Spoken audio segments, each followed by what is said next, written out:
You ask Tiger to solve. This deals with linear equations with one unknown. The final result is y equals 2. Let's solve it step by step. Group all y terms on the left side of the equation.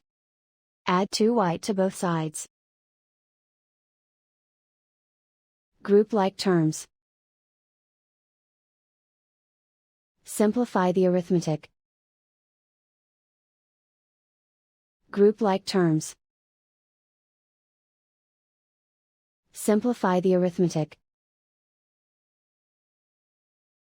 Group all constants on the right side of the equation. Add 3 to both sides. Simplify the arithmetic.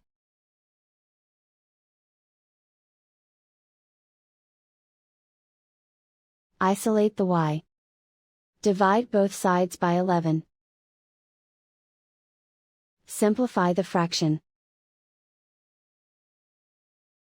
Find the greatest common factor of the numerator and denominator.